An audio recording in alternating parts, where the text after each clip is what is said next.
안녕하세요. 안녕하세요. 네, 반갑습니다. 가운데 자리는 비어 있고 양쪽으로 계셔서 예, 지난 시간에 우리 대림절은 교회의 새로운 새해가 시작되는 거라고 그랬잖아요. 교회의 새해를 시작하면서 첫 질문이 왜 교회 다니세요? 였습니다.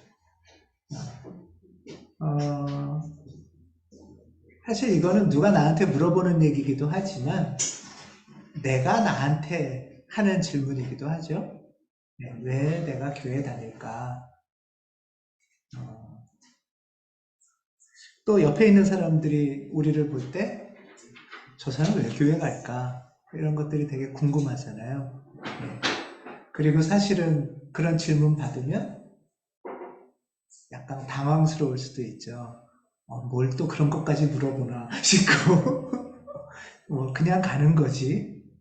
근데 그냥 가는 거라고 하기에는 너무 많은 시간과 정성과 수고와 이런 것이 들어가요. 우리는 이 답을 잘 좀 묵상하면서 이 질문에 어떻게 답할까를 찾는 것이 우리 신앙생활의 시작이고 대림절의 시작이라고 생각합니다. 이 왜 교회 다니세요? 라는 이 질문의 그 답의 핵심을 저는 이렇게 봐요.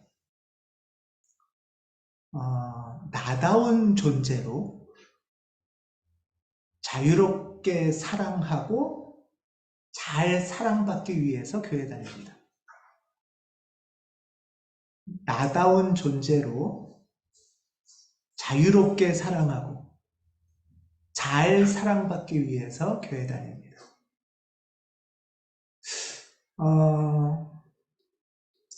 여기서 자유롭게도 있고 사랑도 있고 뭐 이런 말이 있죠. 자유롭게 사랑하고, 여러분은 자유롭게 사랑이 잘 되시나요? 잘 안 되죠.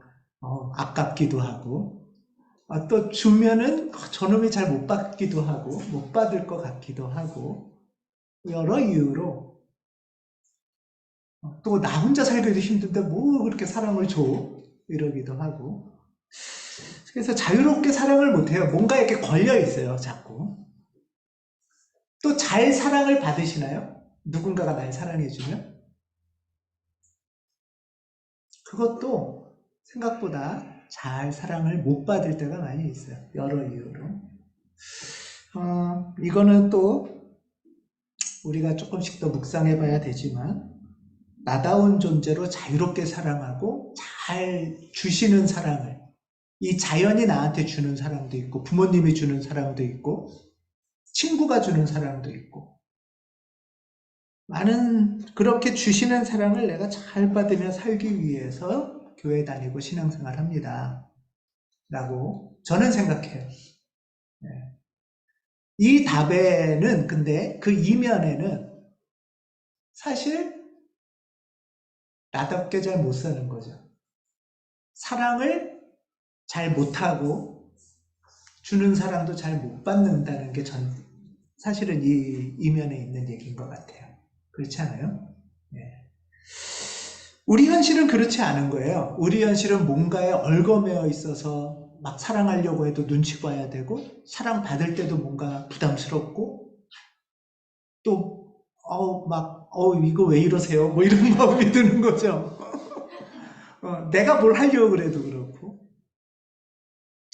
이것을 성경에서는 이렇게 말해요. 종노릇하고 노예생활한다. 네.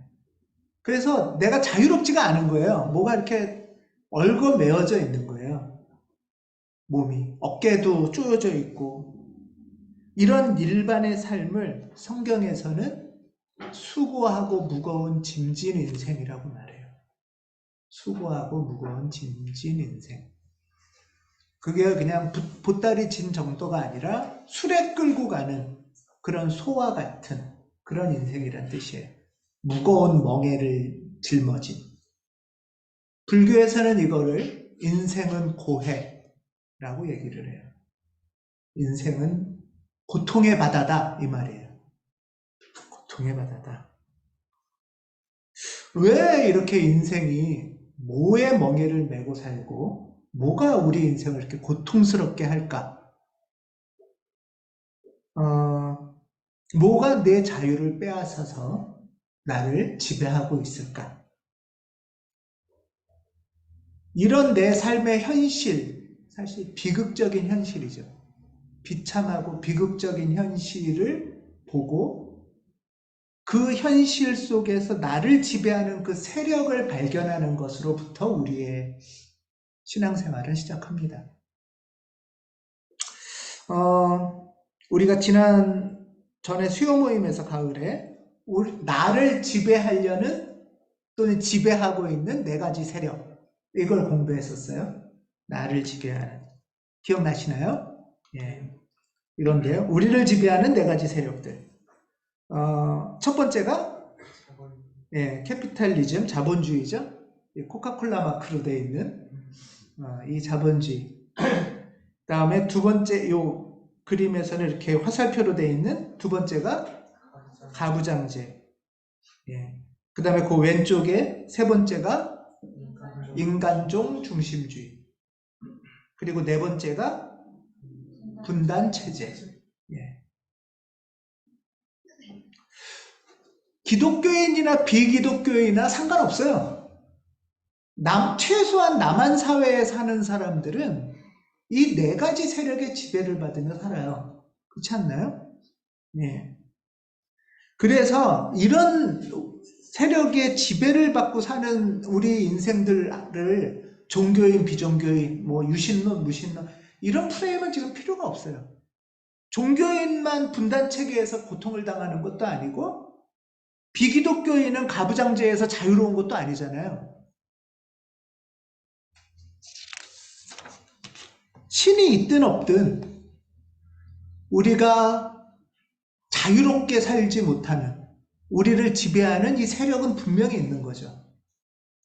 최소한 대학에서나 학문이 가르치는 거는 뭐냐면 바로 이 영역이 우리를 지배하고 있다라는 것은 의심할 바가 없는 사실입니다. 자본주의라는 거는 어떠세요? 여러분들 자본주의에 지배받으며 사시나요? 나는 자유롭다 이런 분 계신가요? 그러면 자본주의 때문에 내가 자유롭게 사랑을 못한다는 뜻이에요. 자본주의 때문에 마음대로 연애도 못하고 결혼하려고 생각해도 자본주의 생각이 먼저 들고 애 낳으려도 그렇고 교육하려도 그렇고 모든 판단과 이 전제의 근거들이 자본주의라는 거죠. 교회 갈래도 자본주의적으로 생각하게 되고 교회 안 가는 것도 자본주의적으로 생각하게 된다는 거예요. 그렇지 않아요? 이게 우리의 삶이라는 거예요. 이 시스템이 우리를 지배하고 있고 여기에 뭐 취업, 실직, 연애, 뭐 소비, 거기서부터 지금의 이 이스라엘의 이 전쟁까지 모든 것을 포괄하고 있는 그 권세가 자본주의라는 거잖아요. 이것 때문에 우리는 마음대로 자유롭게 나답게 못 살게 된다는 뜻이죠. 불안하고 비교하게 되고 자책하게 되는 그 근원이 이런 거라는 거잖아요. 두 번째는 가부장제인데요. 마찬가지로 가부장제도 뭐 어디라고 해서 그리 자유롭지 않을 것 같아요. 아니, 사실 이거는 교회 집단이 더 가부장적인 면도 많이 있어요. 가부장제는 뭐냐 하면 이런 거예요. 사람을 두 종류로 나눕니다. 뭐 여기서는 가부장제에서는 사람을 뭐 부자, 가난한 이런 거라기보다 가부장제에서는 남성 가장 그 외의 것들 이렇게 두 가지를 나눕니다. 사람의 종류를 남성 가장과 그 외의 것들. 그러니까 남성이라도 남성 가장 권력이 없는 사람들은 그 외의 것들이에요.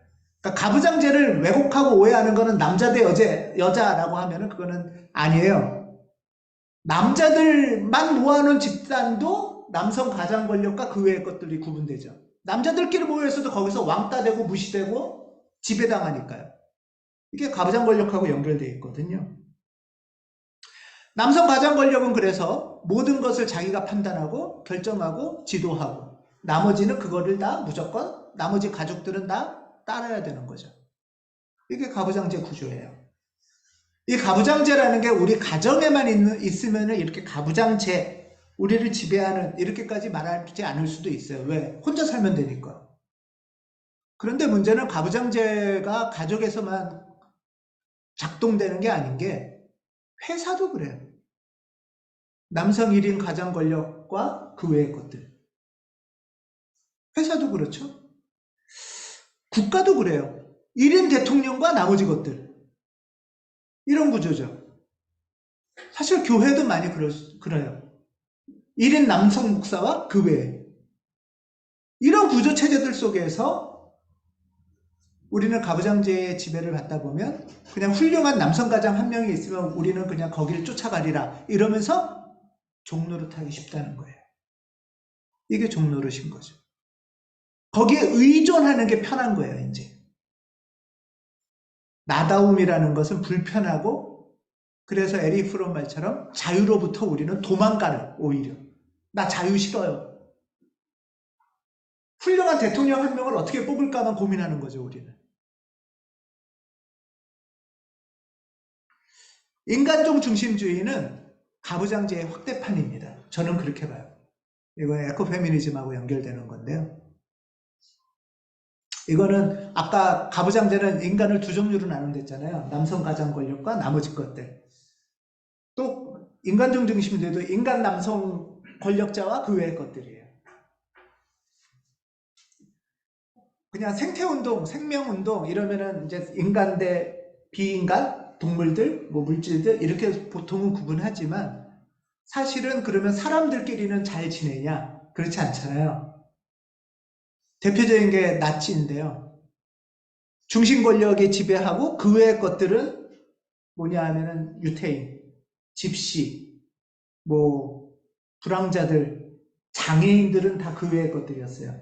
우리들을 위해서 필요할 때는 살려두지만 필요 없으면 다 죽여도 되는 그런 존재로 구분하는 거죠. 내 중심 존재의 이용 가치에 따라서 결정하는 것이 인간종 중심주의예요. 요즘은 그렇게 결정하는 것 중에 되게 중요한 게 사실 이거는 실제로 선거철만 되면 그래요. 장애인한테 뭐하러 이렇게 돈 써? 우리한테 도움도 안 되는데? 이런 얘기가 사실 흔하잖아요. 여자한테 왜 월급 많이 줘? 일도 못하는데? 똑같은 얘기예요. 일을 못하는지도 봐야 되겠지만 그런 식의 기준들이 있는 거죠. 교회에서는 요즘 굉장히 중요한 게 성소수자예요. 성소수자는 없어졌으면 좋겠는 것 같아요. 인간도 아니니까 이런 식의 판단들이 있는 거죠. 마지막이 분단체제인데요.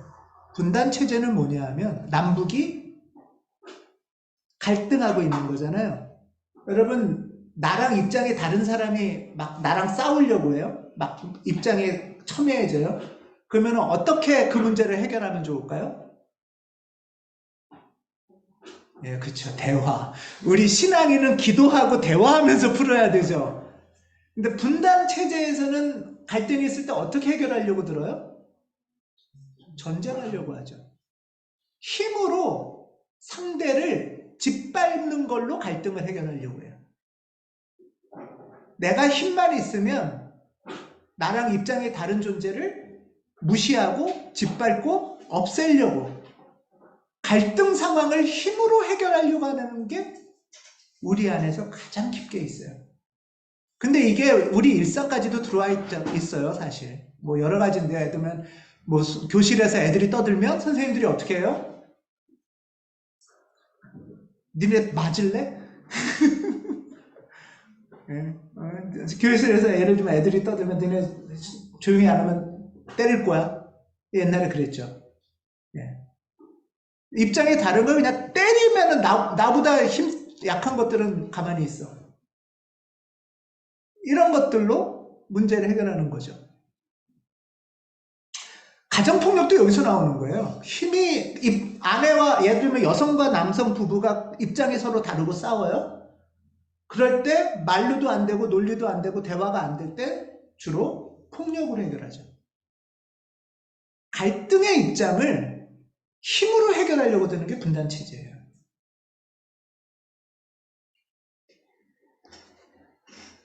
우리가 공부를 하고 대학에서 학문을 연구하는 것들은 우리나라 사회는 뭐 세계적으로도 그렇지만 우리나라 사회에서는 바로 이런 지배체제로의 어떤 모순을 발견하고 이 지배체제에서 어떻게 우리가 벗어날 수 있을까 하는 걸 공부하는 거죠. 그래서 대학 다니는 거 아니에요? 맞죠? 예. 그리고 그렇다는 얘기는 어느 누구도 남한 사회에 살면은 기독교인이든 비기독교인이든 뭐 경상도든 전라도든 이 고통에서 자유롭지 않다는 거예요. 결국은 우리가 질문해야 될 거는 우리는 정말 내면의 깊이 나다움을 찾고 그 나다움으로 살아가고 싶은데 그것을 방해하는 세력이 뭔가를 찾아가는 것이 굉장히 중요합니다. 이 지배 세력은 외부의 구조에만 있는 게 아니라 지금 이 네 가지가 전부 다 외부의 구조에만 있지 않고 우리의 내면으로 들어와 있죠. 외부의 구조, 그 지배 세력은 언제나 목표가 뭐냐 하면 우리의 내부로 들어와서 우리 내면을 지배하는 게 목표예요. 그래서 우리가 희망을 갖지 않고 좌절하고 포기하고 거기 세력에 무릎 꿇게 하는 게 목표예요. 안 되는구나 하면서 우리를 굴종시키는 게 사탄의 지배 방식이죠.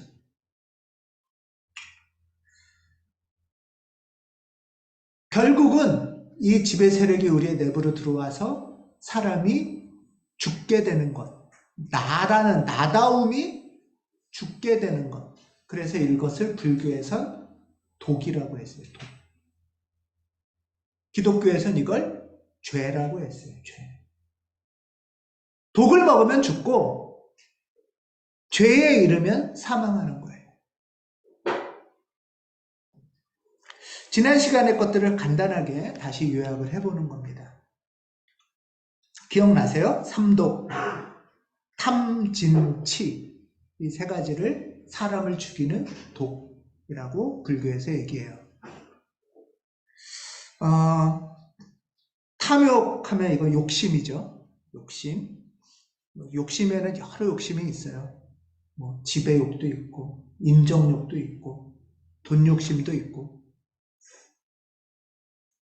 진은 뭐냐 하면 그 욕심이 안 채워질 때 생기는 눈을 부릅뜰 애예요, 이게.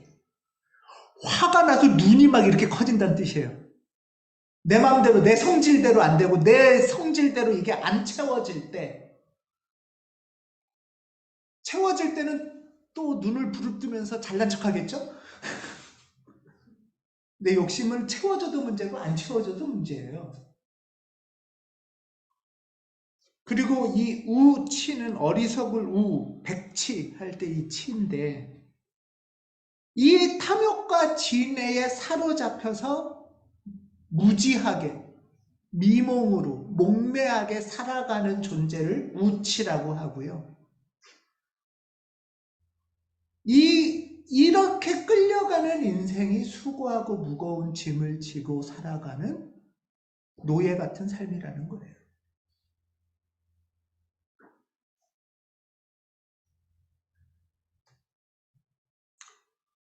우리 기독교인들이 신앙생활을 하는 이유는 첫 번째는 내가 이런 인생이구나 라는 걸 깨닫는 거예요. 우리가 이 비참한 처지를 먼저 알아야 되는 거예요. 최소한 이 네 가지, 자본주의, 가부장제, 인간종, 분단체제 속에서 두려움에 떨고 군대로 끌려가고 이런저런 세력들에 휘둘리다가 죽을 인생인 거잖아요. 그리고 그게 그냥 외부의 세력만이 아니라 내 속에 들어와서 나도 그렇게 누구를 지배하고 압박하고 괴롭히며 사는 거예요. 나도.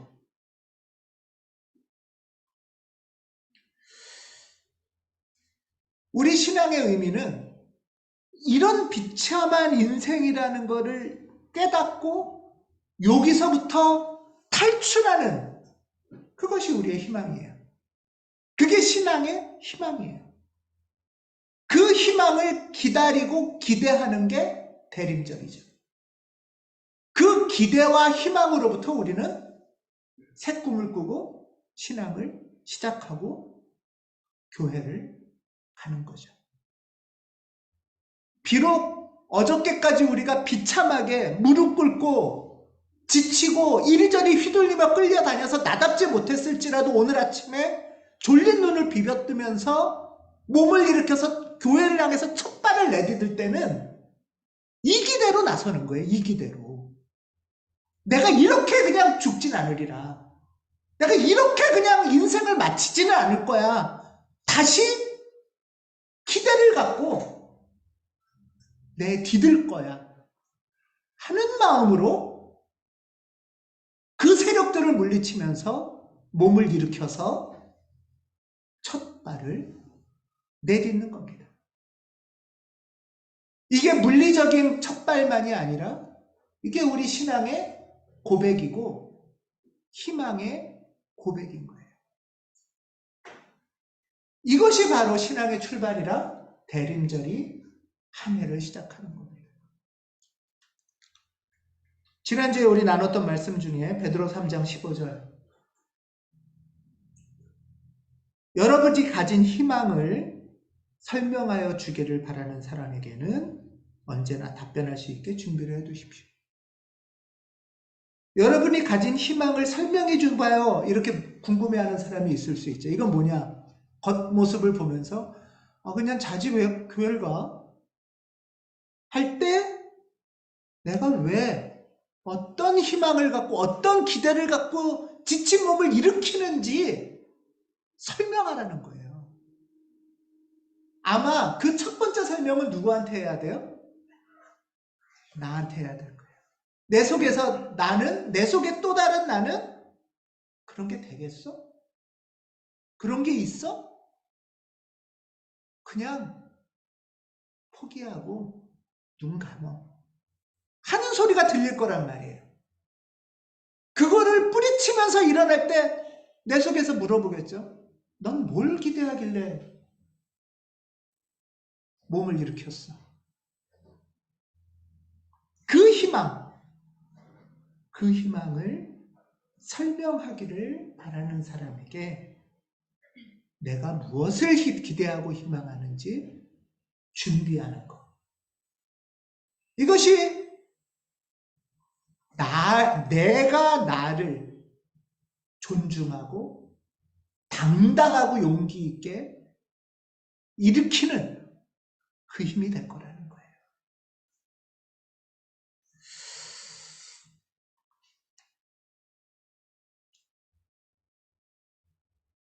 이제 새해가 시작됩니다. 여러분은 2024년에 무엇을 희망하면서 그 세력들을 뿌리치고 일어나길 원하시는지 답을 준비하셔야 합니다. 수도 없는 세력들이 수도 없이 좌절시키고 수도 없이 포기하게 만들고 수도 없이 속삭이고 거짓말하면서 무릎 꿇리려고 우리를 할 거랍니다. 나는 2024년 무슨 희망을 품고 새 일을 계획하고 일으킬 건지 이 답변을 준비하는 여러분 대림절이 되시기를 바랍니다. 오늘 골로새서 4장 말씀을 조금 더 보겠습니다. 골로새서 4장 2절에 보면 기도에 힘쓰십시오. 감사하는 마음으로 기도하면서 깨어 있으십시오. 이렇게 말해요. 기도를 많이 오해해요. 기도를 많이 오해하는데 이 4장 2절에 보면 기도를 왜 하는 거죠? 깨어 있으려고 하는 거예요. 깨어 있으려고. 미몽에 사로잡히고 우치에 사로잡히지 않으려고 기도하는 거예요.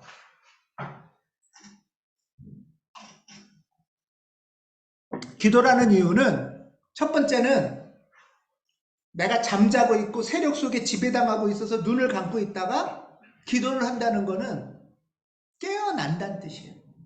깨어나서 내 처지를 발견한다는 뜻이에요.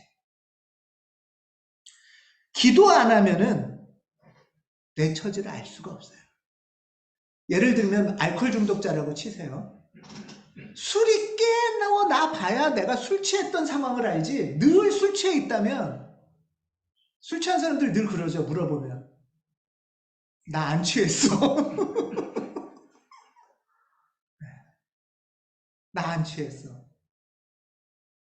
그 사람은 지금 자기가 깨어있는 상태를 모르는 거예요. 그게 정상인 줄 아는 거예요. 기도를 안 하면 술을 취한 상태 속에 있는 거랑 똑같아요. 우치와 미몽에 사로잡혀 사는 것, 이것이 사탄이 바라는 것입니다. 또 우리가 힘써 기도해야 되는 이유는 한 번 깨어났다고 해서 계속 깨어있지 않아요. 깨어난 다음에 깨어 있으려면 계속 기도를 해야 돼요.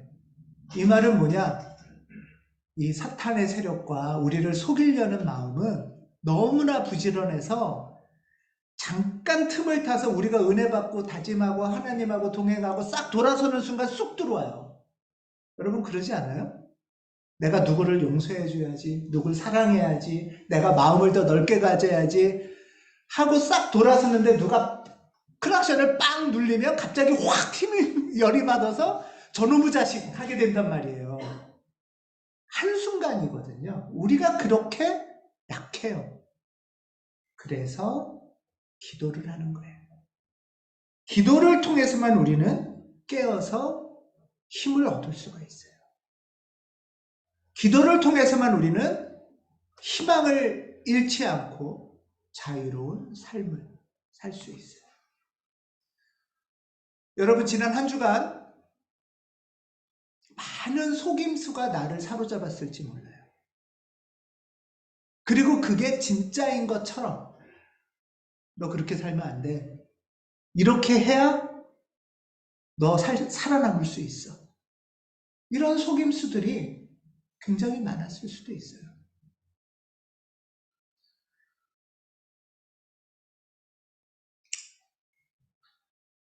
우리가 지금 대림절 매일 밤 기도를 합니다.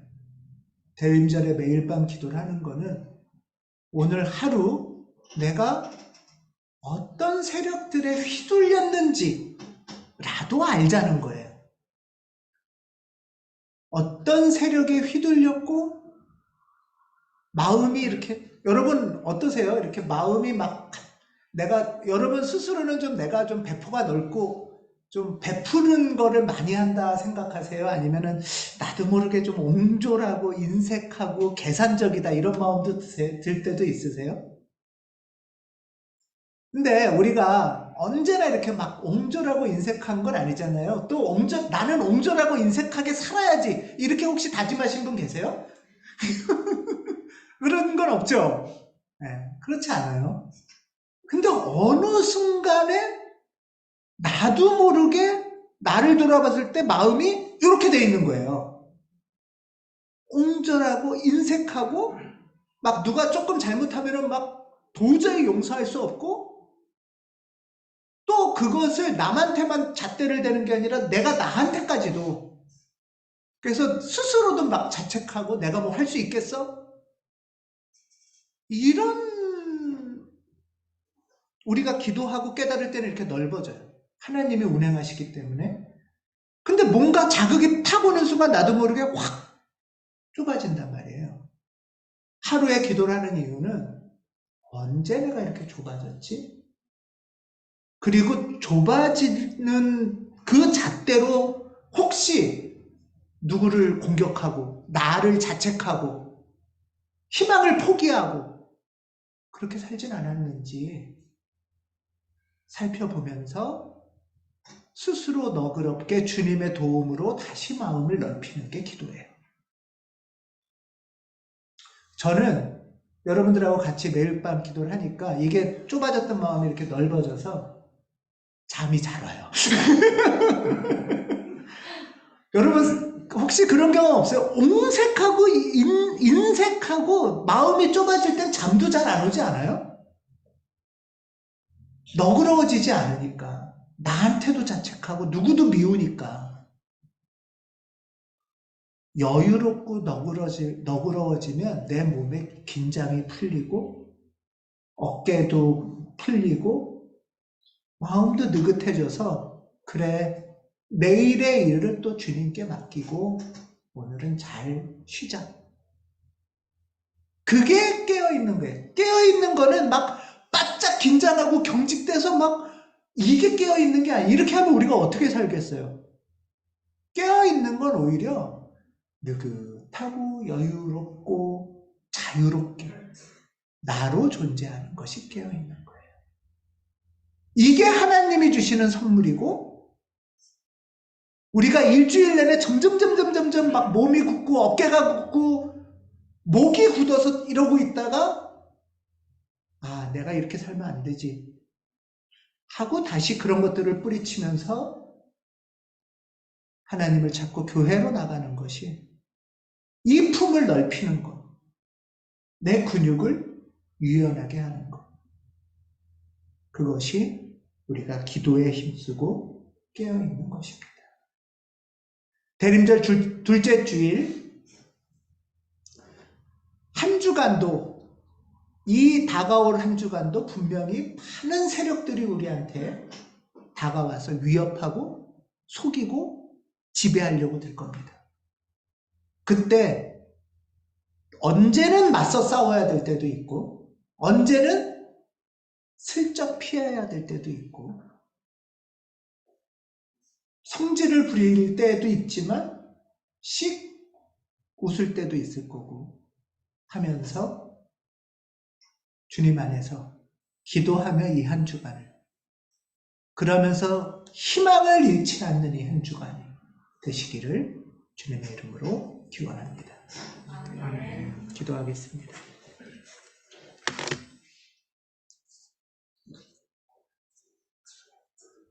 주님,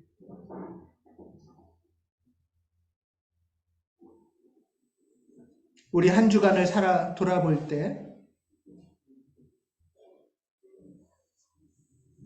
혼자 근거 없이 낙관했다. 갑자기 또 좌절하고 우울에 사로잡히고 무력감을 호소할 때도 있습니다. 분노의 치를 떨고 내가 힘으로 이 억울함을 갚고 싶을 때도 있습니다. 아니면 이런 날들이 늘 반복되면서 그냥 무정하게, 무덤덤하고 무자비하게 사는 게 그렇지 하면서 살아갈 때도 있습니다. 주님 이것들을 흔들어 털어주시옵소서. 성령께서 오셔서 딱딱한 껍데기를 직접 벗겨주시고 속이는 세력들에 사로잡히지 않게 하시며 부드럽고 너그럽고 강력한 성령께서 우리의 마음을 보호하시고 동행하여 주시옵소서. 기도에 힘써 감사로 깨어있는 대림절 둘째 주간이 되기를 주님 복내려 주시옵소서. 주 예수 그리스도 이름으로 기도합니다. 아멘.